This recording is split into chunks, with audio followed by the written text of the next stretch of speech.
할렐루야. 네, 우리 성결한 성도님들 한 분 한 분들을 주님의 이름으로 환영합니다. 그리고 축복합니다. 네, 각자 머무는 곳에서 함께 예배하는 그곳에 하나님의 은혜가 오늘도 충만하게 임하게 될 것입니다. 오늘 마음껏 그 은혜를 누리는 귀한 시간들 되기를 바랍니다. 말씀을 함께 봅니다. 로마서 11장 25절에서 29절까지 형제들아 너희가 스스로 지혜 있다 하면서 이 신비를 너희가 모르기를 내가 원하지 아니하노니 이 신비는 이방인의 충만한 수가 돌아오기까지 이스라엘의 더러는 우둔하게 된 것이라. 그리하여 온 이스라엘이 구원을 받으리라. 기록된 바 구원자가 시온에서 오사 야곱에게서 경건하지 않는 것을 돌이키시겠고 내가 그들의 죄를 없이 할 때에 그들에게 이루어질 내 언약이 이것이라 함과 같으니라. 복음으로 하면 그들이 너희로 말미암아 원수가 된 자요 택하심으로 하면 조상들로 말미암아 사랑을 입은 자라. 하나님의 은사와 부르심에는 후회하심이 없느니라. 아멘. 빛이 어둠에 비치다 48번째 시간, 영광의 회복 두 번째입니다. 네, 지난 시간에 이어서 영광의 회복, 이런 주제 중에 또 하나의 주제를 가지고 은혜를 다루고 있습니다. 이스라엘이 언제 회복될까? 하나님 이스라엘이 회복되는 것은 우리는 다 몰라요. 근데 하나님은 이미 말씀 속에, 이미 하나님은 계획 속에 다 가지고 있다라고 하는 거예요. 근데 그것이 정확한 날짜, 정확한 때, 이건 우리가 몰라요. 왜냐하면 약간의 변수들이 늘 있어요. 변수는 늘 생기는데, 근데 그것 또한 우리도 몰라요. 근데 하나님은 그걸 계획해 놓으셨다는 거예요. 그러니까 무엇이 이루어지면 무엇이 될 것이다, 그런 거죠. 예. 그처럼 이제 하나님의 영광이 회복될 것입니다. 지난 시간에 서두를 이렇게 시작을 했어요. 하나님이 이미 이스라엘 백성들을 창세기 15장에서 아브람에게 보여줬어요. 400년 동안 포로가 아니라 애굽에 내려갈 것이다. 그리고 400년을 지난 다음에 돌아올 것이다. 돌아오는데 조건이 하나 있어요. 하나님이 먼저 창세기 15장에 보여준 것은 그 가나안 땅의 죄악이 가득 차야 된다라고 하는 거였어요. 우리는 얼마나 이 땅이 더러워져야 하는지 우리 모르잖아요. 여러분, 이 땅에 있는 모든 나라, 민족, 족속, 아니면 어떤 정치 체계, 문화 체계, 아니면 경제 체계, 뭐 교육 체계, 의료 체계, 뭐 우리 얼마나 더러워지는지 모르잖아요. 근데 하나님은 이 400년이라고 하는 것을 어떻게 봤냐 하면 창세기 15장에는 하나를 보여주고 있는 거예요. 그 땅의 죄악이 관영하면이라고 하나님 우리에게 알려주는 게 있는 거예요. 근데 우리가 볼 때는 가나안 땅의 7족속이 어떻게 죄가 채워지는지 우리는 몰라요. 왜 그럴까요? 우리는 어떤 거 한번 어떠다 보는 게 아니고 늘 보면 알아요, 몰라요? 모르죠. 근데 우리 자라나는 아이들을요, 한 3개월, 6개월만 지나보고 한번 만나보세요. 와우, 그쵸? 그 다음에 한참 변화가 시작되어 오실 때 한번 6개월 안 보고 한번 쫙 보세요. 와, 네가 너니? 이럴 수 있어요. 근데 본인은 모르죠. 자기가 어떻게 변화되는지. 그런 것처럼 어쩌면 우리는 이 땅 가운데 동시대에 함께 살고 있기 때문에 하나님의 말씀을 보고 성경을 보고 성경 말씀을 보고 이 어떤 사회 현상을 봐도 우리가 못 읽어낼 수 있다는 거예요. 왜? 이렇게 같이 살아가고 있기 때문에. 근데 하나님은 분명히 말씀하고 있다는 거죠. 그래서 세월이 흘렀어요. 이제 출애굽기로 넘어갈게요. 근데 그들은 고통 가운데 부르짖고 있어요. 그들은 고대 노동을 해야만 됐어요. 그들은 학대를 당하고 있는 거예요. 그들은 안 해도 되는데 그들은 속고 있잖아요. 왜 세상은 반드시 하나님의 사람을 속일 거라는 걸 우리가 알아야 돼요. 아담과 하와를 속였던 것처럼 하나님은 매번 하나님의 사람들을 세상은 속일 거예요. 오늘날 교회는 어떨까요? 속고 있어요. 또 그럼에도 불구하고 사탄은 우리를 또 속일 거예요. 그래서 우리는 늘 깨어 있어야 돼요. 정신 차려야 돼요. 그리고 준비하고 있어야 돼요. 이게 마태복음 24장에 나오는 단어들인 거예요. 베드로전서의 마지막 때 어떻게 준비할까라고 할 때 하나님에게 말씀하시는 단어라는 거예요. 깨어 있으라는 거예요. 깨어 있는 건 오직 하나밖에 없어요. 하나님의 말씀으로 그분의 얼굴을 구하면서 그분의 면전 앞에서 깨어 있는 거예요. 머무르는 거예요. 매 순간 하나님의 얼굴을 찾는 거예요. 그래서 하나님을 전적으로 의지하는 거예요. 나를 부인하고 그분을 전적으로 의지하는 것, 이것이 깨어 있는 거예요. 예를 들어 예수님께서 나의 원대로 마옵시고, 이 기도는 언제 할 수 있는 기도일까요? 라는 생각 한번 해보셨나요? 이건 깨어 있을 때만 할 수 있는 기도예요. 만약에 예수님께서 잠자고 있었잖아요. 그러면 예수님도 나의 원대로 마옵시고 이 기도를 할 수가 없었을 거예요. 예수님이 나의 원대로 마옵시고라고 할 수 있었던 것은 깨어있기 때문에 가능한 거예요. 깨어있기 때문에. 그래서 하나님은 마지막 때 우리에게 속지 않기 위해서 어떻게 하고 있어야 되냐 할 때 예비하라, 준비하라, 깨어있으라, 이런 단어들을 사용하는 거예요. 그래서 우리가 매일매일이요. 그래서 정말 우리가 요즘에 이제 현대어죠, 요즘 많이 쓰는 용어니까요. 교회 안에서는 예수님이 전부입니다. 정말 그 단어가 내게 실제가 돼야 돼요. 예수님 우리가 기도를 가르쳐 줄 때 그 중에 하나 이런 단어를 가르쳐 줬어요. 일용할 양식을 주시옵고. 이 말은 무슨 말일까요? 어제 거 말고 그제 거 말고 한 달 전에 받은 월급처럼 그거 말고, 주급처럼 받는 것, 지난주에 받은 것 그거 말고, 우리는 1급으로 사는 것처럼 매일매일 하나님의 전적으로 구해야만 그 은혜로 살아가는 존재임을 깨달으라고 하는 거예요. 이게 깨어있다라고 하는 의미예요. 매일매일이요. 그래서 아침마다 새로워져야 돼요. 아침마다 새로워져야 돼요. 이걸 우리에게 극적으로 보여주고 있는 한 고백이 있는데, 그게 사도 바울의 고백이에요. 뒤에 있는 것은 잊어버리고 앞에 있는 것을 잡으려고 다시 달려간다는 거예요. 어떻게 달려갈까요? 전심으로 달려가는 거예요. 이게 깨어있다라고 하는 단어예요. 여러분, 오늘 우리가 사는 시대는 이러한 시대인 걸 알아야 돼요.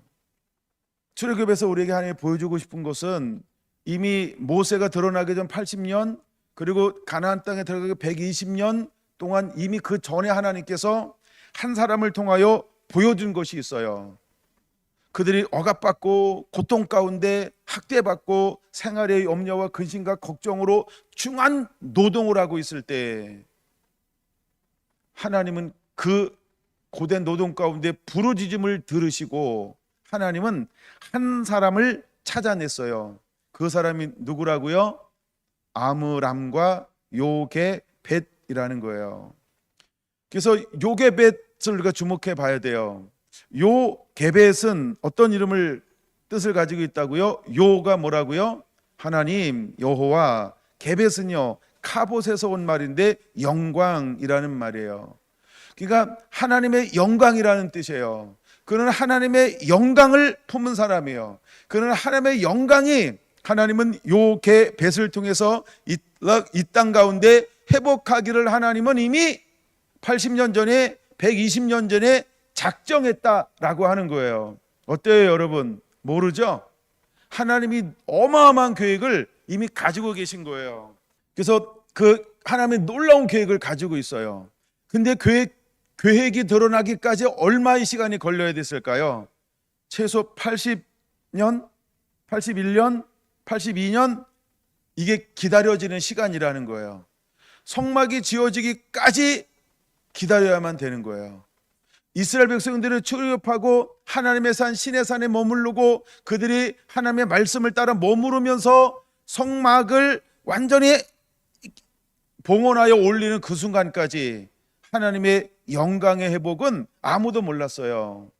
물론 하나님께서 모세를 부를 때 떨기나무 불꽃 가운데서 부르셨어요. 하나님의 임재하셨어요. 근데 그것만 가지고는 되지 않아요. 그것만 가지고는 하나님께서 회복하고 싶은 그 영광을 온전히 회복할 수 없었던 거예요. 그래서 하나님은 이스라엘 백성들을 출애굽시키고 난 다음에 이제 시내산에 머무르고, 그래서 시내산에 머무를 때 한 사람을 콜링하고 있는 거예요. 무엇을 위해서 또다시 콜링하나요? 그렇죠?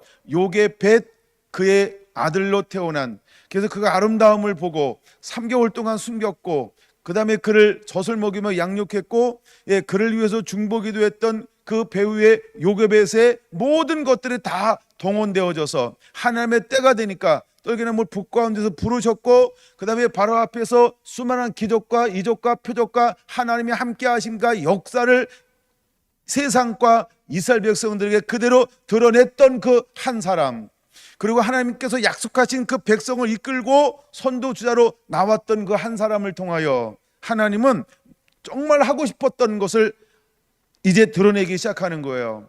여러분, 오늘날 교회를 통하여, 오늘날 하나님의 사람을 통하여 하면 진짜 하고 싶은 게 무엇일까? 잃어버렸던 하나님의 영광을 이 땅 가운데 하나님은 회복하기를 원하신다는 거예요. 여러분들의 주인공이 되기를 예수님의 이름으로 축원합니다. 이제 우리는 빛을 가져야 합니다. 이 빛이 뭘까요? 이사야 60장에 말하고 있는 것처럼 하나님의 영광이어야 할 줄로 믿습니다. 이것은 하나님의 영광인 것입니다. 이 시대에 하나님이 쓰고 싶은 사람은 바로 그 영광을 가지고 어둠 가운데 나아갈 수 있는 사람인 것입니다. 하나님의 영광을 가지고 강하고 담대하게, 그리고 당당하게 나아갈 수 있는 그 사람을 하나님은 이 시대에 찾고 있는 것입니다. 우리 성결한 성도 한 분 한 분들이 그 주인공들이 되기를 예수님의 이름으로 축원합니다. 시내산에서 올라갔어요. 하나님은 그를 부르시고 난 다음에 장차 되어지고, 또 그들을 지켜야 하고, 또 그들이 무엇인가를 파괴된 것을 그들이 손수 만들어야 하는, 그게 두 가지를 주었다는 거예요. 하나는 지켜라 라고 하는 걸 주었고, 하나는 파괴된 것을 회복하기 위해서 너희가 스스로 만들어야 된다는, 만들어라 라고 하는, 지켜라, 만들어라 두 가지를 주었다는 거예요. 왜 지켜라, 만들어라 두 가지를 주었을까요? 첫째, 지켜라. 지키지 않음으로 말미암아 이것이 무너졌어요. 그게 뭘까요? 하나님과 나 사이에 있는 영광이요. 영광이 떠났어요. 영광이 파괴됐어요. 영광이 떠나니까 사람들에게 땅에, 하나님이 창조한 이 세계에 무엇이 임하게 됐을까요? 이걸 우리는 한마디로 저주라고 표현하는 거예요. 영광이 회복되면 저주가 딱 걷어져 버려요. 그래서 다시 한번 하나님의 창조의 질서가 온전히 회복되어지는 거죠. 근데 하나님의 영광이 떠남으로 하나님이 만드신 모든 보기의 힘이 좋았더라라고 하는 것이 파괴가 일어났어요. 이걸 우리는 저주라고 표현하고 있는 거예요. 여러분 잘 보세요. 한번 들어보세요. 천년왕국에는 질병이 있을까요? 없죠. 죄가, 그렇죠? 불순종이, 시기가, 질투가, 이런 것들이 없어요. 그렇죠? 놀라운 일 아닙니까? 이게 뭐의 연상일까요? 회복이라는 거예요. 영광이 회복되면 파괴된 거룩한 질서가 회복되어지는 거예요. 거기에는 평안만 있는 거예요. 샬롬만 있는 거예요. 하나님이 다스리는 나라, 하나님이 통치하는 나라, 하나님은 그것을 이 땅 가운데 반드시 1000년 동안 행하실 거예요. 여러분, 때로는 한국교회도 두 가지 신학이 있어요. 천년왕국은 없다, 이미 천년왕국이다 이렇게 보는 신학이 있고요. 또한 앞으로 천년왕국이 올 것이다 라고 하는 신학 두 가지가 있어요. 근데 저는 천년왕국이 있다라고 보는 걸 택하고 있습니다. 물론 둘 다 성경으로 가지고 이야기합니다. 저도 성경으로 이야기하죠. 그러나 여러분들이 고민을 안 해도 돼요. 왜냐하면 성결한 교회를 다니는 한 천년왕국은 올 것입니다. 할렐루야. 근데 하나님이 이것을 회복할 거예요. 이 땅 가운데서 그대로 하나님은 그것을 해볼 겁니다.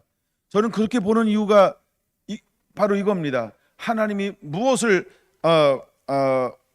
파괴가 되었나요? 에덴 동산이 파괴가 되었어요. 무엇 때문에? 불순종으로 말미암아, 지키지 아니함을 통하여 파괴가 되었어요. 그래서 하나님은 이것을 1000년을 이루고 싶은 거예요. 이루고 싶은 거예요. 요거는 제 생각이에요.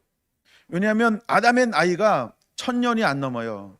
가장 오래 살았던 사람의 나이가 1000년이 안 넘어요. 왜 천년왕국이라고 그럴까요? 하루가 1000년 같고, 할렐루야. 이건 제 생각이에요.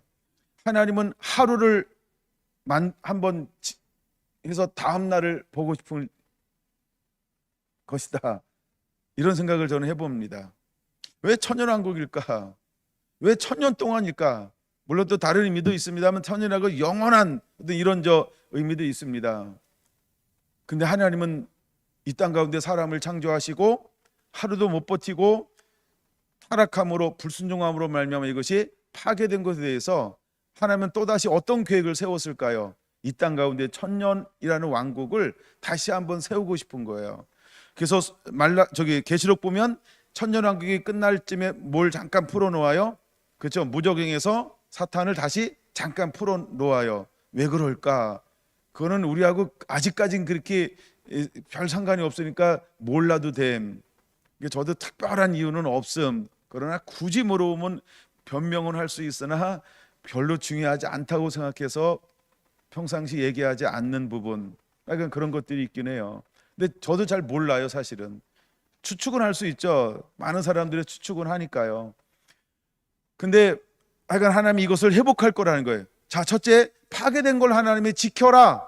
이걸 회복하고 싶은 거예요. 그래서 뭘 줬어요? 십계명을 준 거예요. 율법을 준 거예요. 규례를 준 거예요. 율례를 준 거예요. 계명을 준 거예요. 법도를 준 거예요. 그래서 우리는 이것을 지키기를 원하는 것이라는 거예요.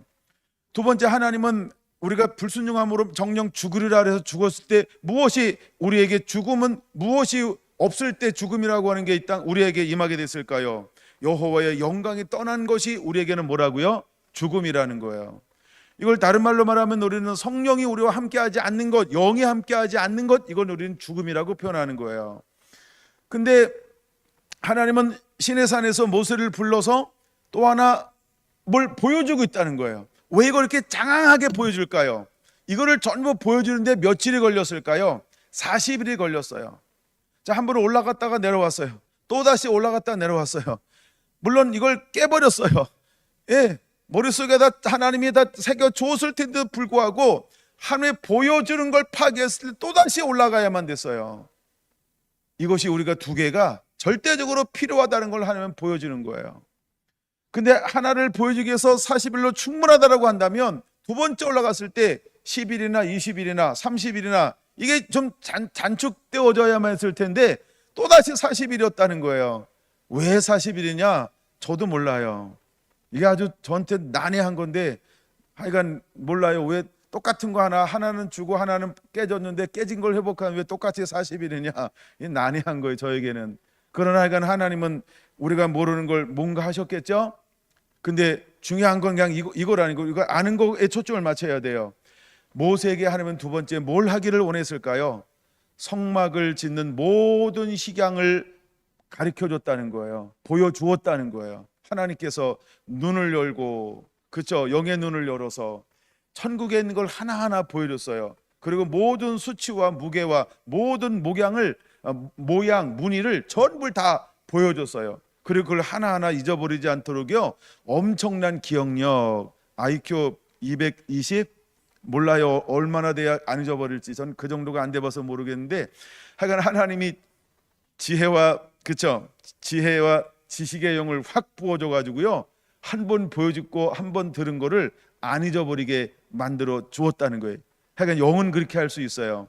여러분, 제가 이번에 시작하면서 했던 첫 번째 설교를 꼭 들어보시면 창조라는 세 가지 단어를 사용한 걸 들을 수 있어요. 그게 바로 창조의 영역에서 나오는 단어들 속에 다 포함되어진 거죠. 자, 하나님은 우리에게 모세에게 그런 은혜를 부어줬어요. 그리고 난 다음에 이 땅 가운데서 어떤 일들이 벌어지고 있냐는 것이죠. 그들은 헌신하게 되어진다는 거예요. 어떻게 헌신하나요? 기쁨과 즐거움과 감동함을 받은 사람들이 자원함과 기쁨으로 자기의 것을 헌신하기 시작하는 거예요. 드리기 시작을 하는 거예요. 여러분, 하나님이 모든 걸 행하지 않아요. 반드시 하나님이 무엇인가를 보여주고 난 다음에 하나님의 사람들로 인하여 무엇을 요구할까요? 헌신해라, 순종하라 라고 하는 하나님께 무엇인가 우리에게 요구한다는 거예요. 하나님은 우리가 무엇인가 드려지기를 원한다는 거예요. 하나님께서 금 나와라 뚝, 은 나와라 뚝, 보석 나와라 뚝, 이렇게, 아니면 뭐 천막 나와라 뚝, 자색실 나와라 뚝 이래가지고 만들지 않고요, 우리들 사람들 자원에서 헌신해서 감동받아서 누군가에 의해서 이 땅에 있는 것을 하나님은 드려지기를 원하고 있다는 거예요. 그래서 출애굽 그 이후에 32장 그다음에 36장 이후에 보면 계속해서 사람들이 드리는 거에 대해서 성경은 우리에게 기록하고 있다는 거예요. 근데 36장에 출애굽기 어떤 일이 벌어져요? 너무 많이 가져와요. 아니, 사람들이 계속해서 가져와요. 여기에는 놀라운 은혜가 있는 거예요.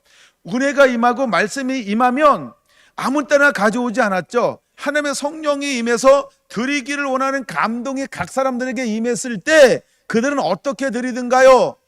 그만 가져와라 라고 선포될 때까지 그들은 드리는 것을 멈추지 않았다는 거예요. 우리는 이렇게 생각할 수 있어요. 야, 내가 드리러 갔는데 야, 이게 산더미처럼 쌓여서, 야, 내가 또 감동해서 또 드리러 갔더니 야, 태산만큼 쌓였어. 야, 이거 안 드려도 되는 거 아니야? 차라리 딴 데 해야 되겠다.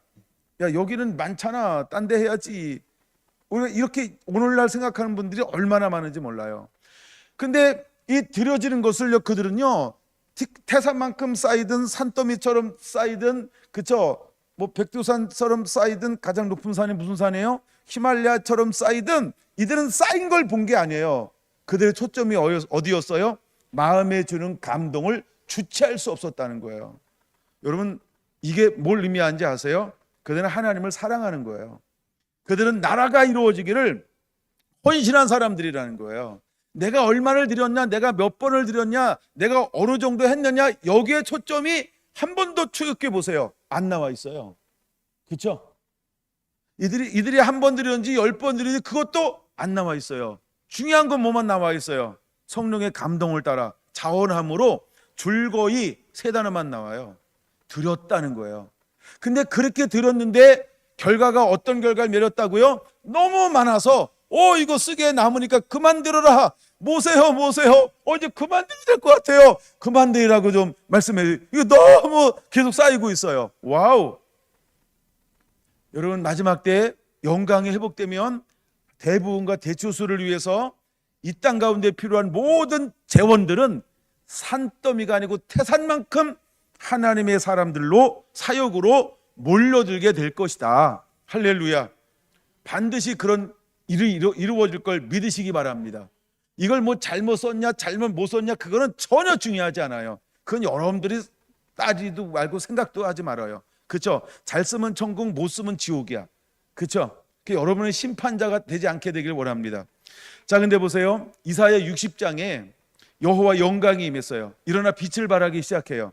그 수많은 사람들이 돌아와요. 근데 그들이 무엇을 가지고 돌아온다라고 말하고 있을까요?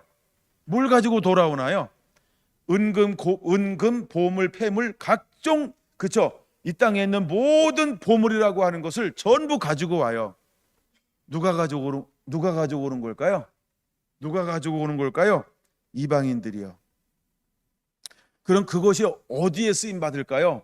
전 두 가지 쓰임 받을 거라고 그냥 봐요. 첫째는 이방인들을 또 구원하기 위해서, 두 번째는 이스라엘을 구원하기 위해서 하나님께 모아지는 모든 자원들은 다시 흩어지게 될 거예요. 무엇을 위해서? 사역을 위해서, 섬김을 위해서. 그럼 왜 흩어지는 게 중요한지 알아요? 성경을 전체를 한번 여러분 머릿속으로 한번 이렇게 아는 만큼 머리를 한번 돌려보세요. 성경 머리를 돌려보세요. 하나님이 하나님을 사랑하라 그랬어요. 두 번째 누굴 사랑하라고 그랬어요? 내 이웃을 사랑하라 그랬어요. 그럼 이웃을 사랑하는 방법을 성경은 무엇으로 대부분 말씀하고 있을까요? 내 것을 나누는 거죠. 맞습니까? 아는 것만큼 동의할 수 있습니까? 왜 돌아와야 할까요? 나도 저게 괜찮은 거 입고 살고, 괜찮은 거 입고 살긴 해야 되겠죠. 돌아왔으니까. 근데 이것을 어떻게 쓰라고 그러는 거예요? 그렇죠? 복음을 위해서 이웃을 사랑하는 곳에서 쓰라고 하나님이 60장에 놀라운 은혜를 부어주는 거예요. 그럼 첫 번째 출애굽기 36장에 나오는 것들 산더미처럼 쌓였어요. 태산만큼 쌓여서 제발 그만 가져와 라고 할 만큼 쌓였어요. 근데 이게 전부 어떻게 쓰임 받는가요? 그렇죠? 하나님의 성막을 짓는 모든 재료로 쓰임 받았어요. 두 번째, 남은 건 어떻게 됐을까? 여러분 아시나요? 성경에 안 나와요. 나오면 찾아서 저한테 가르쳐 주면 제가 감사하죠 뭐. 근데 하여간 안 나오더라고요. 자, 그러면 그거를 사람들이 신경 썼다 안 썼다? 신경 안 썼다. 그렇죠? 그러니까 남았는지 안 남았는지 그건 모르겠어요 저도. 근데 어쨌든 하나님이 원하는 시향대로 다 만들어졌어요. 중요한 건 뭐냐 하면 여호와께서 모세에게 말씀대로 다 만들었더라. 여호와께서 모세에게 명하신 대로 만들었더라. 여호와께서 모세에게 명하신 대로 만들었더라. 이것만 나오는 거예요. 이것만 나와요. 그 다음에 이제 세 번째 이런 사건이 일어나는 게 어디냐 하면 오순절이에요. 오순절 성령이 임하니까 사람들이 감동을 입어요. 물론 은혜를 받았죠. 은혜를 받았는데 감동을 받아요. 그때는 그 감동 중에 하나가 뭐냐면 내 것을 하나님 앞에 드리고 싶은 마음이 각 사람의 심령 가운데 일어나기 시작했다라고 하는 거예요. 그때는 사람들이 어떻게 해요? 자기 소유를 팔아 사도들 발 앞에 갖다 놓더라 이렇게 기록되어졌다는 거예요. 그게 내가 왜 이웃 사랑이라고 표현하냐면 이것 때문에 그러는 거예요. 자, 6장 사도행전 6장 이걸 가지고 뭐 하기 시작해요? 물론 저 구제하게 바빠요. 그래서 구제하게 바쁘죠. 그래가지고 이웃을 구제하기 시작했다는 구제하게 하기 시작했다는 거예요. 헬라파도 있고 히브리파도 있고. 그러면 마지막에 하나님께서 우리에게 어마어마한 부의 이동이 일어나고 사역이 하나님이 그것을 갖다 주는 이유가 어디 있을 거라고 우리가 생각해야 될까요? 이웃사랑. 무엇 때문에 그걸 다시 나누기 시작하는 거예요? 복음 때문에요. 그러니까 복음을 위해서 다시 모여진 것을 흘려보내기 시작하는 거죠. 근데 흘려보낼 때 반드시 교회 안에 어떤 일들이 벌어질까요? 치우침이라고 생각하는 사람들이 원망과 불평을 하기 시작할 거예요. 난 여러분이 그런 사람이 되지 않기를 원하고요. 굳이 내가 그 역할 감당할 필요는 없죠, 그렇죠? 예. 뭐 하여간 그래가지고 하나님의 뜻은 이룰 수 있어요. 어떤 뜻을 이룰 수 있냐면 우리가 구제하는 것에 전념하는 것보다 뭐에 전념할 것에 대한 회복을 가져다 줬어요. 우리가 말씀과 기도와 말씀에 전무하리라. 그래서 이 일은 포기한 게 아니고요. 여전히 이 사역은 이루어져야 하는 사역이에요. 무슨 사역이에요 이게? 이웃사랑이요. 이웃사랑이요. 그럼 이웃사랑은 뭐와 관계된 건지 아세요? 이거 한 번만 보여주고 거기서 멈출게요. 이것은 전도와 관계가 되는 거예요. 이게 반드시 이웃사랑은 해야 되는 거. 왜? 그것 때문에 사람들이 변화가 일어날 추수가 이루어지기 때문에 그런 거예요. 이웃 사랑하라는 거예요. 이거는 전도와 관련이 있는 거예요. 왜 우리가 구제하고 선교하고 흘려보낼까요? 이것은 전도와 관련이 있기 때문에 그런 거예요. 전도와 관련이 있기 때문에 그런 거예요. 하여간 이 사역이 이웃 사랑은 함께 그것을 더불어서 나타나야 하는 일이 돼야만 하는 것이죠. 자, 이제 다시 출애굽기로 돌아올게요. 그래서 사람들이 은혜를 받아요. 그때는 하나님께서 감동을 주기 시작을 하는 거예요. 그때는 사람들이 그것을 만들기 위해서 무엇이 사람들에게 갑자기 회복되어지냐 하면 이게 갑자기 회복되어지는 거죠. 왜? 이렇게 헌신해 본 적이 있을까요? 없을까요? 없어요. 마찬가지로 어느 날 하나님께서 모두에게 똑같은 감동을 줄 거예요. 근데 똑같은 감동을 주는데 그들이 내놓는 것은 지위나 신분이나 소유에 따라 다 다르다고 하는 사실이에요. 똑같은 걸 내놓지 않아요. 그렇죠? 그 성경에 그대로 나와요. 이렇게 36장 쭉 보세요. 신분에 따라 소유한 거에 따라 각각 감동을 받아요. 근데 그들은 그것을 다 내놓더라는 거예요. 근데 중요한 거요. 그렇게 감동을 따라 각각 내놨는데 하나님이 보여준 성막을 만드는 모든 재료가 어떤 것 하나도 부족함이 없이 다양한 것으로 채워졌다는 거예요. 그게 놀랍지 않아요? 그게 놀랍지 않나요? 물론 굳이 하나 더 보자면 성전을 짓는 것 그걸 보고 넘어가야 되는데 그거 그냥 성막으로 하나 제가 퉁친 거예요. 이것이 이제 하나님이 역사를 이루는 마지막 때의 사역 중에 하나예요. 그래서 이런 것을 가지고 오늘날 어떤 사람들은 이걸 이렇게 표현할 수 있는 거죠. 사도적 기업가. 뭐 그 말이 틀린 건 아니에요. 여러분, 사도적 기업가가 일어나야 합니다. 그래서 하나님의 집을 짓고 영광을 위해서 그걸 가지고 다시 어떻게 하는 거예요? 그렇죠. 흘려 보내는 거죠. 왜 흘려 보내야 된다고 말씀드렸죠? 이것은 뭐와 관계가 되는 것이다? 잃어버린 영혼을 추수하는 것과 관련이 있는 것이다 라고 하는 거예요. 그러니까 이런 일들이 하나님의 마지막 때에도 또다시 일으킬 거예요. 왜냐하면 매번 하나님은 그렇게 하셨기 때문에 그런 거예요. 근데 단순히 이것이 모아질 때 어떤 역사가 일어나냐면, 모아질 때 이것이 무엇을 위해서 쓰임받게 되나요? 여호와의 영광을 위해서 쓰임받게 되더라는 거예요. 그게 성경이었어요. 여러분, 작게는 하나님이 이제 우리가 어떤 공론화된 것 이런 것도 보여줬지만, 하나님은 사적인 것에 대해서 얼마나 많은 부의 이동과 이런 축복을 주었는지 몰라요. 한 사람만 본다면 사도 바울을 한번 볼까요? 뭐 구약에도 많이 있어요. 많은 인물들이 전부 다 하나님이 그렇게 사용했고요. 그 다음에 이제 복음을 증거할 때도 반드시 하나님은 무엇을 공급하면서 사역하게 했을까요? 사도 바울이 좋은 예가 될 수 있다는 거예요. 여러분, 사도 바울은 파송을 받았어요. 그때부터 그가 돈깨를 가지고 다녔을까요? 여관은 어디서 잡지? 무엇을 먹지? 뭐 한두 사람 다닌 것도 아니었겠죠. 근데 가는 곳마다 하나님은 그에게 무엇을 하나님이 공급해 주기 시작했을까요? 그렇죠? 필요한 모든 것을 공개받도록 하나님이 은혜를 받은 사람들에 의해서 감동을 주기 시작했다는 거예요. 그래서 그에게는요, 수많은 후원자들이 붙었어요. 집도 제공해 주고요, 먹을 것도 제공해 주고요, 여러 가지 편의를 제공해 주고, 그 다음에 재정도 후원을 받고, 수많은 사람들이 함께 다니면서. 근데 그것이 이제 빌립보서 4장에 나오잖아요. 하나님의 보냄받고 사역하는 동안에 어떤 것을 봤어요? 나는 자족하는 비결을 배웠노라. 자족이 뭘까요? 있을 때도 없고 없을 때도 있었지만 부족한 적이 없었다는 거예요. 그렇죠? 왜 하나님이 그렇게 인도할까요? 많은 것만이 은혜가 아니고 필요한 것이 은혜라는 거예요. 그래서 하나님은 원하는 걸 공급해 주는 분이 아니고 무엇을 채워주는 분이라고요? 필요한 걸 공급해 주는 분이라고요. 할렐루야. 이게 사도 바울 속에서 나타나는 놀라운 재정적인 변화라고 하는 거예요. 근데 이것을 통해서 하나님은 하나님의 일을 이루시는 거예요. 마지막 때 하나님의 쓰시는 사람들, 쓰시는 사역들은 동일하게 이런 일들이 일어나게 될 줄로 믿으시기 바랍니다. 할렐루야. 여러분, 예수님께서 마태복음 10장 제자들을 파송하시면서 동일한 원리의 말씀을 해주셨어요. 뭐라고 말씀하시는지 다 기억나시나요? 그들이 하나님이 이제 능력을 줬어요. 10장 1절. 그리고 그들이 가라 그랬어요. 근데 갈 때 어떻게 가라고 말씀하고 있을까요? 전대를 갖지 말고, 두 벌 옷을 갖지 말고, 그 다음에 두 벌의 신발을 가지지 말고 그냥 가라는 거야. 그렇죠? 이게 사역의 원리였어요. 그러면 가면 하나님 어떤 사람을 예비해 놓았어요? 감동 입은 사람, 마음이 열린 사람들. 그럼 이 사람들이 은혜를 받고 필요를 공급해 주기 시작을 하는 거예요. 할렐루야. 이게 하나님의 영적 원리라고 하는 거예요.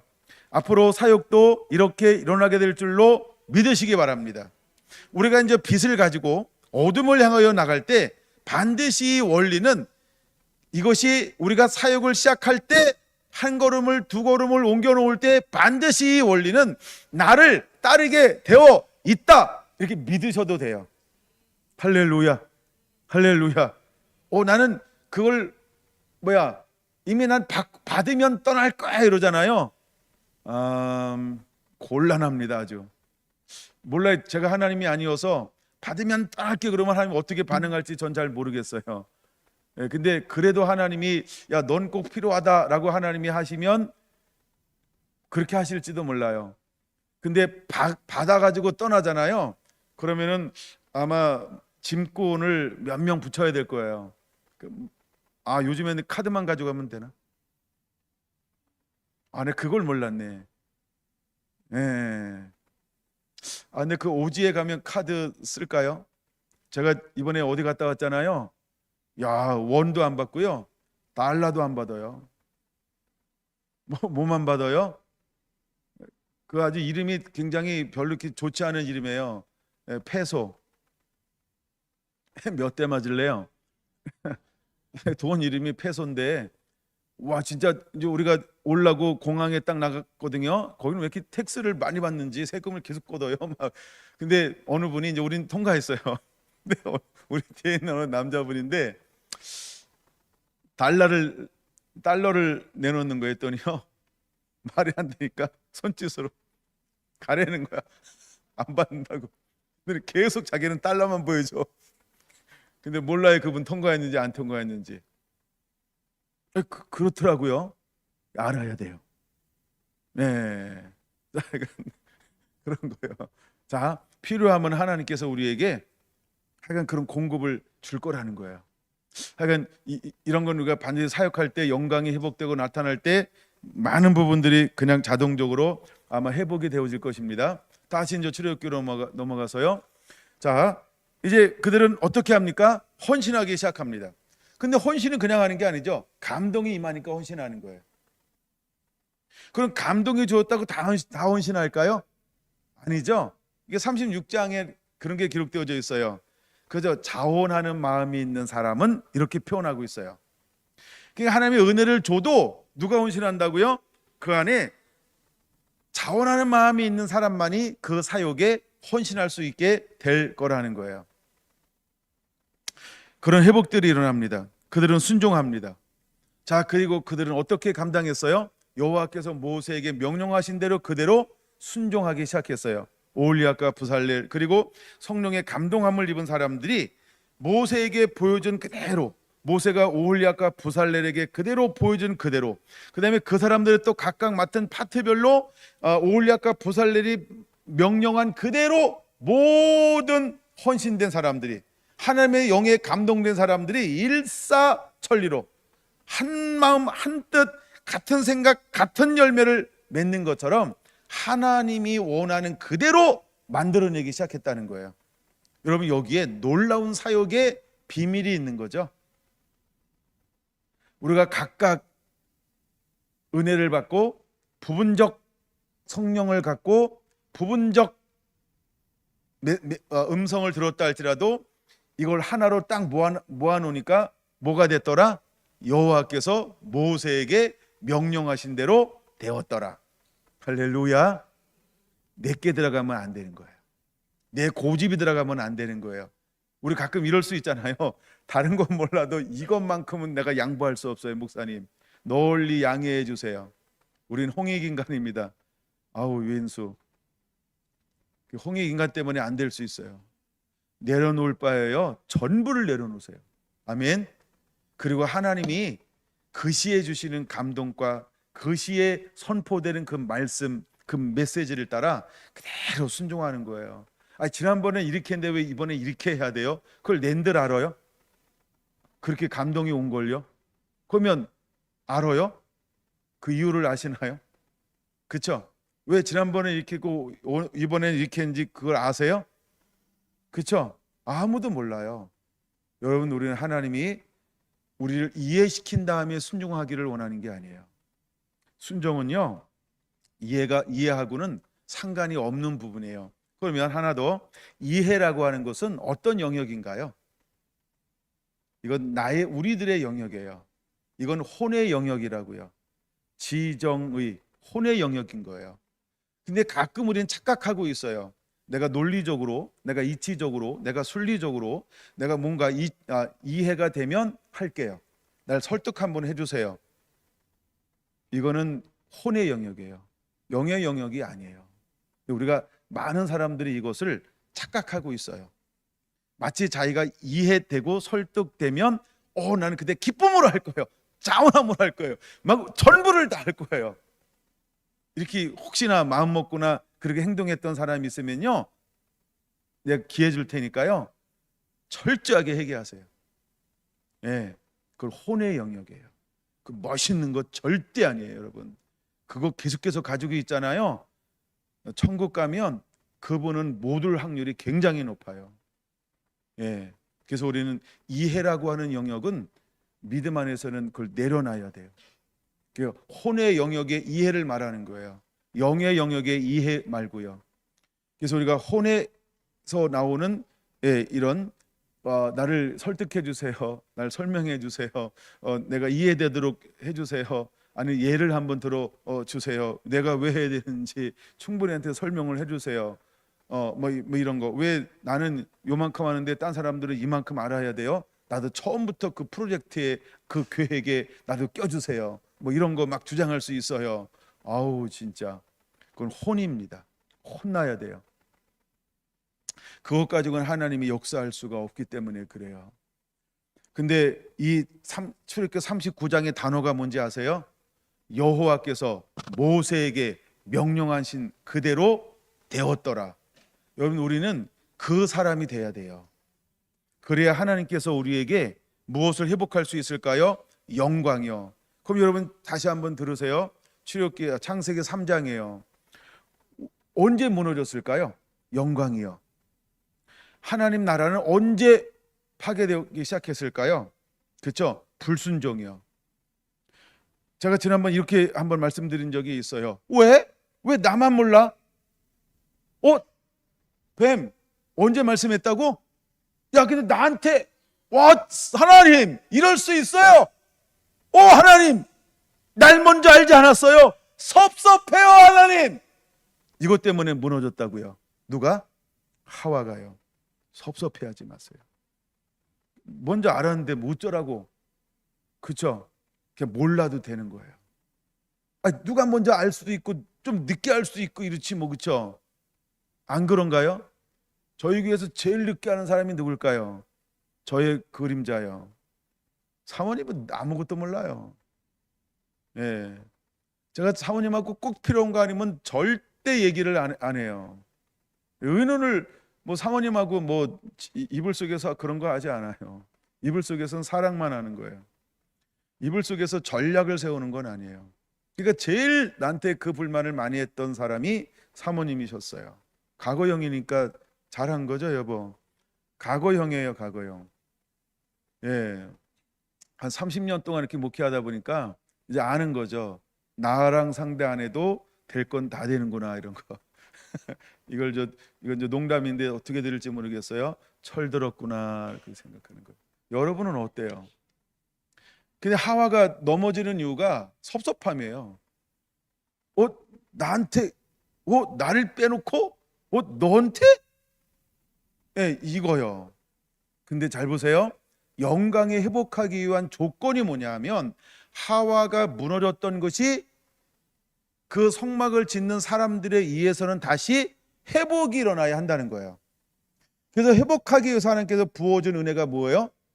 부사렐과 오홀리압을 세우고 하나님의 신에 감동된 사람들을 세워서 어떻게 했어요? 여호와께서 모세에게 명하신 그대로 순종하는 걸 원했어요. 누가 더 알고 누가 먼저 알고 누가 많이 알고 누가 적게 알고 나는 왜 이것만 하는데 왜 난 저걸 몰라야 돼? 이런 거에 대해서 뭐가 없었어요? 분열이 한 번도 일어나지 않은 것이 36장부터 보세요. 거기에 분열이 기록되어져 있나? 이견이 기록되어져 있나? 이견 충돌이 있었나?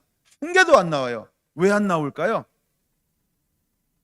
성막을 만드는 동안에 이스라엘의 모든 200만 또 헌신된 사람은 몇 명인지 안 나오니까 헌신된 사람들 속에서는 뭐가 없었던 거예요? 하나님이 보호하사 이견을 전부 차단해 버렸어요. 마지막 때에 빛을 가지고 어둠 가운데 나가는 마지막 추수꾼들에게 하나님은 어떻게 역사할까요? 더 이상 세상의 뉴스에 영향 안 받게 할 거예요. 세상의 소리에 영향받지 않게 할 거예요. 왜냐하면 마귀는 속이거든요. 미혹하고 유혹할 거거든요. 근데 어느 때가 되면 우리는요 연단된 금이 될 거예요. 그래서 어떤 것에도 흔들리지 않아요. 어떤 것에도 미혹당하지 않아요. 어떤 것에도 마음이 뺏기지 않아요. 어떤 것에도 기가 쏠깃 그런 거 없어요. 어떤 사람은 그렇잖아요. 아이고 입이 싸 이러잖아요. 어떤 사람은 뭐예요? 아이고 기가 팔랑기야 팔랑기 이러잖아요. 얘는 뭐 죽을 듯하냐 마음이 이러잖아요. 어느 순간 되면 이 세 가지가요 빛을 가지고 나가는 사람들에게는요 싹 사라져 버릴 거예요. 이해가 되시나요? 내가 평상시에 팔랑거리고 싸 죽을 듯 괜찮아. 지금은 그때가 아니니까. 그러나 어느 때가 딱 오잖아요. 그러면 그 사람에게 어떤 역사가 일어날까요? 이게 싹 없어져. 와우, 할렐루야. 우리 성결한 성도들에게 이런 놀라운 은혜가 임하게 될 걸 믿습니다. 여러분은 그 주인공들이 되어야 합니다. 그래서 여호와께서 모세에게 명하신 대로 되었더라. 이게 실제로 이루어지는 거예요. 이미 하나님은 80년 전에 한 사람을 하나님에 불렀어요. 그 사람이 누구라고요? 요게벳. 그는 여호와의 영광이에요. 그는 하나님의 영광이에요. 이건 뭘 보여주는 거냐 하면, 나는 요게벳을 통하여 내가 잃어버렸던 영광을 이 땅 가운데 회복할 것이다, 풀어놓을 것이다, 드러낼 것이다. 근데 그를 통하여 이 땅 가운데 태어난 하나님, 누구를 쓰는 거예요? 3명 다 쓰잖아요. 그 성막을 만들 때 3명이 다 살아 있었어요. 그 3명이 누군지 아시죠? 미리 아는 여자 미리암, 그렇죠? 아론, 그 다음에 모세. 하나님은 모세를 통해서 영광을 회복하는 이 모든 것을 보여줬어요. 그리고 헌신된 이스라엘 백성들을 통하여서 영광이 땅 가운데 회복할 수 있도록 헌신과 순종이 그들 가운데 풀어지게 만들었어요. 근데 하나님은 또 하나의 방법을 행하셨는데, 그게 뭐냐면 하나님의 신으로라는 단어예요. 그러니까 하나님의 영으로 인도하고 있다는 거예요. 마찬가지로 어느 때가 되면 두 증인에게, 주의 오심을 예비하는 자에게, 빛을 가지고 어둠 가운데 나갈 사람에게는요 철저하게 하나님께서 무엇을 회복시켜 주실까요? 잃어버렸던 여호와의 성령, 영을 옷 입혀 주실 거예요. 그러면 우리는 예수님으로 옷 입은 자가 되어야 합니다. 그러면 우리는 성령으로 충만한 자가 되어야 합니다. 하나님은 그렇게 해서 이 위대한 마지막 사역을 완성하실 것입니다. 여러분, 그런 주인공들이 되기를 예수님의 이름으로 축원을 드립니다. 그런 다음에 드디어 40장 35절 32절 영광의 회복이 됐어요. 아무도 그 안에 들어갈 수가 없었어요. 왜요? 잃어버렸던 영광이 회복되어짐으로 말미암아. 하나님은 이 대장정을 통해서, 아니요, 모세 오경을 통해서 정말로 우리에게 보여주고 싶은 게 무엇일까? 하나 오늘 이렇게 또 하나 한번 이렇게 적어놨으면 전 좋겠다 생각을 했어요. 하나님은 모세 오경을 통하여 보여주고 싶은 것이 있었어요. 그게 뭘까요? 여호와의 영광이라는 거예요. 근데 그 영광은요 계속 성막에 머물러 있는 걸 하나님은 원치 않아요. 원래 그 영광은 어디에 있는 거였어요? 그렇죠? 제가 이번에 세례식을 하면서 어떻게 선포했는지 기억나는지 모르겠어요, 여러분. 그렇죠? 이제 여러분의 몸은 하나님의 전이 되었다고 제가 하민이한테 강조했어요. 제가 정정남 자매님한테 강조하는 거예요. 세례를 받았다라고 하는 건 뭐냐 하면, 옛사람이 죽고 새 사람이 됐잖아요. 옛것이 지나고 새 피조물이 된 거잖아요. 이건 뭐의 회복이냐 하면 몸의 회복이에요. 그냥 몸의 회복이 아니고 내 몸이 하나님의 영이 머무는, 하나님이 내 안에 쑥 들어와서 내 몸을 하나님의 거룩한 집으로 삼는 이 템플, 성전이 내 회복이 일어난 거예요. 내가 어떤 마음으로 살아야 할까? 세례는 하나의 어디가 이런 마음이 없다면 그냥 의식이죠, 의식. 뭐 세례 의식했어. 이제 나중에 성찬식 할 때마다 애들이 궁금해하는 것처럼, 야, 그 맛이 어때? 이번에 물어봤던 애들 그랬다 그래서 참 재밌다 생각했어요. 궁금하죠, 그렇죠? 저도 그랬었어요 옛날에. 궁금해요 정말. 무슨 맛이야? 뭐 이러면서. 어떤 우리가 정말 내 안에 본질이 회복되지 않으면 그냥 뭐, 그쵸, 의식이죠, 의식, 예식, 의식. 그거 더 이상도 더 이하도 아니에요. 근데 그것이 정말 우리 안에 마음으로 들어와서 몸의 변화가 일어날 때 그때 하나님이 우리를 들어 쓰실 수 있는 거예요. 우리 성결한 성도들에게 이런 놀라운 은혜들이 임하게 되기를 원합니다. 자, 이건 이제 그래서 모세오경 전체는 저는 하나님의 영광의 회복을 보여주고 싶어 하는 것이다, 이렇게 보고 싶다는 거예요. 자, 그럼 이걸 가지고 이제 신약으로 좀 넘어와야 되겠죠. 늘 제 패턴이 구약 보였다가 신약 보였다 하는 거니까 궁금하죠? 여러분 다 아는 거예요. 뭐 제가 성경 밖에서 이야기를 잘 안 하니까. 오순절은 뭐의 회복일까라고 할 때 여호와의 영광의 회복이라는 거예요. 자, 이제 성막 시대가 왔어요. 성전 시대가 왔어요. 그 다음에 포로 시기가 왔어요. 잘 보세요. 성막 시대 때 무엇이 여전히 존재했을까요? 하나님의 임재, 법궤가 존재했어요. 성전 시대 무엇이 여전히 존재했을까요? 여호와의 영광, 뭐죠? 법궤가 존재했어요. 근데 포로 이후, 바벨론 포로 이후에 뭐가 없어져 버려요? 법궤가 없어져 버려요. 영광이 어디로 갔을까요? 왜 법궤는 없어져야만 했을까요? 아까 얘기했잖아요. 보여지는 영광의 회복이 아닌 보여지지 않는 우리 몸으로의 회복을 하나님은 계획하셨다고. 근데 이게 예수님이 올 때까지 이게 존재했다고 생각해 보세요. 처치곤란.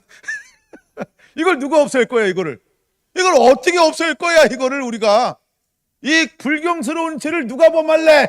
네가 할래? 누가 나서겠어요? 그렇죠?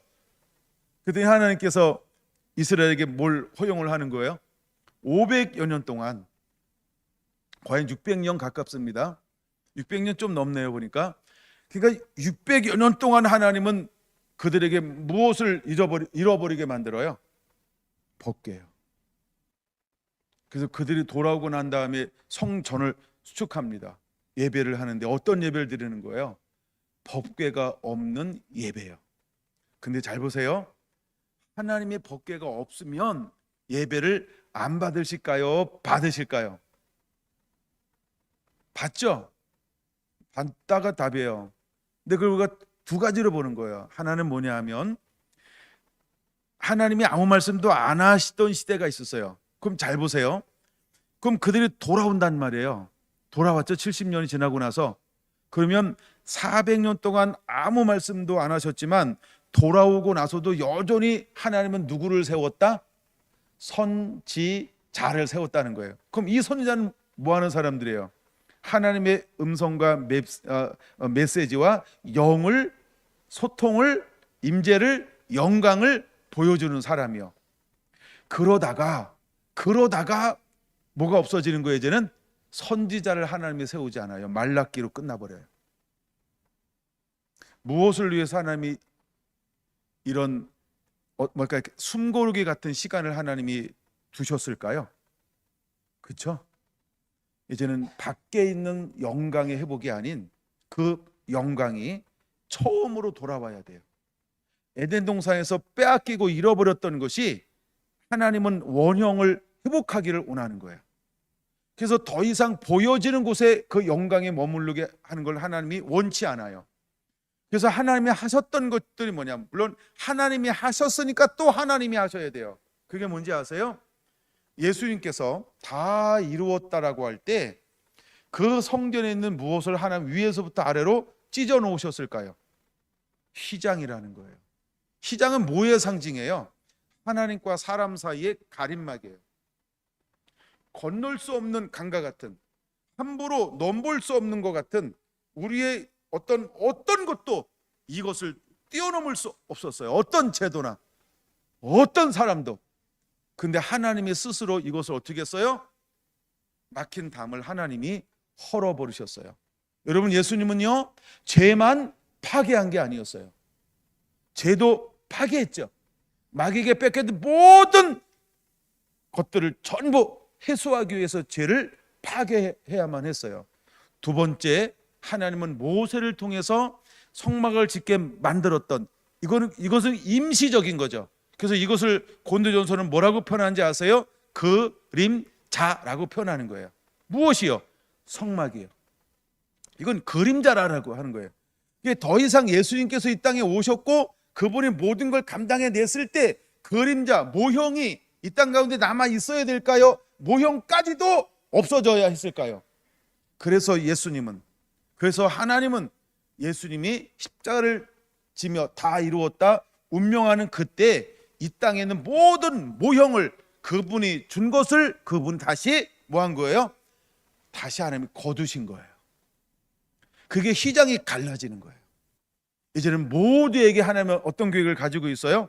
보여지는 것이 아닌 이제는 하나님이 지으신 우리의 몸에 다시 원상, 원형의 회복을 하나님은 계획하셨고 그 계획이 이루어져야 했기 때문에 그래서 고린도전서 3장 16절, 17절, 18절 말한 겁니다. 우리의 몸이 하나님의 전이라고. 그래서 성령은 어디에 임하셔야 했을까요? 사도행전 2장 1절, 2절, 3절, 4절은 각 사람의 머리 위에, 이 말은 무슨 말이에요? 요한복음 4장에 말씀하고 있는 것처럼 그 배에 생수의 강이 넘쳐 나기 시작해야 한다는 거예요. 그래서 우리의 몸을 하나님은 회복하셨어요. 이제 여러분들은 무엇을 회복할 사람일까? 앞으로 하나님께서 산 사람들을 일으킬 거예요. 주 오심을 예비할 사람들을 일으킬 거예요. 마지막 빛을 가지고 어둠 가운데로 나아갈 사람들은 무엇을 소유하게 될까요? 우리의 배에 하나님의 영광이요. 이걸 우리는 성령이라고 말하는 거예요. 여러분 모두는 성령을 운반할 자들입니다. 성령을 흘려 보낼 자들인 것입니다. 성령을 가지고 나아가 흘려보낼 때 이 땅의 모든 것들을 살려내게 할 수 있음을 믿으시기 바랍니다. 하나님은 이제 우리가 이 빛을 가지고 잃어버렸던 하나님의 영광을 회복하기를 원하시고 있습니다. 우리 사랑하는 성결한 성도 한 분 한 분들이 이 사역에 붙들려 쓰임받게 되기를 저는 간절히 소망합니다. 그 주인공이 꼭 되어주시기를 예수님의 이름으로 부탁을 드립니다. 오늘은 여기까지 기도합니다.